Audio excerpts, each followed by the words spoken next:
Nous souhaitons montrer comment la lettre aux Éphésiens et celle aux Colossiens sont d'un seul tenant avec la grande vérité contenue dans la réalité de l'Église des premiers-nés, particulièrement en soulignant les paroles dans Éphésiens 1,17, afin que le Dieu de notre Seigneur Jésus-Christ, le Père de gloire, puisse vous donner l'esprit de sagesse et de révélation dans la connaissance de lui-même, c'est-à-dire notre Seigneur Jésus-Christ. Dans la version originale, les termes sont la pleine connaissance de lui-même. Il est important de le noter car il y a une connaissance du Seigneur Jésus qui, pour ainsi dire, n'est pas celle des Éphésiens, qui n'est pas la connaissance du Seigneur Jésus mise en évidence dans ces dernières lettres de l'apôtre. Quand nous arrivons aux Éphésiens et aux Colossiens, nous parvenons à un aspect beaucoup plus complet du Seigneur Jésus, et lorsqu'il écrit, l'intention de l'apôtre est que les croyants puissent atteindre cette pleine connaissance du Seigneur Jésus qu'il cherche à présenter. De manière que dans ces lettres, nous trouvions la pleine ou plus complète connaissance du Seigneur Jésus pour les saints, et jusqu'à ce qu'ils parviennent à cette pleine connaissance, l'apôtre prie, afin que le Père de gloire puisse accorder un esprit de sagesse et de révélation, les yeux de votre cœur étant illuminés. Éphésiens 1,18. Il n'est pas question uniquement d'avoir les yeux du cœur ouverts, ils s'ouvrent lorsque nous voyons le Seigneur pour la première fois. Cela fait partie de l'œuvre de notre conversion. Nous voyons le Seigneur.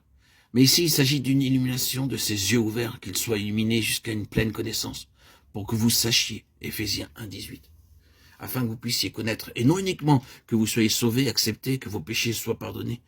Lorsque nous sommes parvenus à ce stade, tout cela est considéré comme acquis, établi. Il s'agit de quelque chose de plus. Quelle est l'espérance de son appel? Éphésiens 1,18.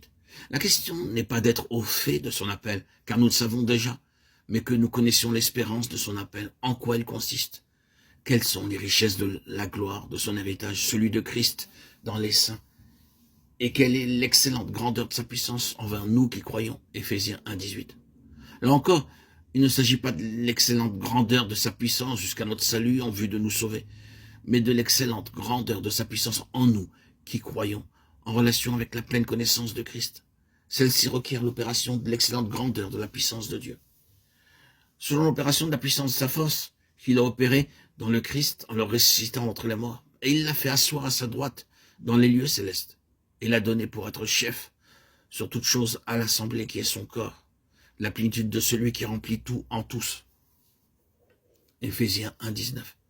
Nous avons laissé entendre que l'église à laquelle il est fait référence ici et l'église des premiers-nés ne sont qu'une. L'église est surtout mise en évidence dans l'épître aux Éphésiens qui est, comme nous le comprenons de toutes les lettres, celle de l'église. C'est l'église des premiers-nés, celle qui, d'un point de vue représentatif, est en lien avec les Lévites, alors que durant notre lecture au chapitre 1 de lettre aux Éphésiens nous aide à comprendre la raison pour laquelle les Lévites se trouvaient là, et quel était alors leur appel, leur vocation.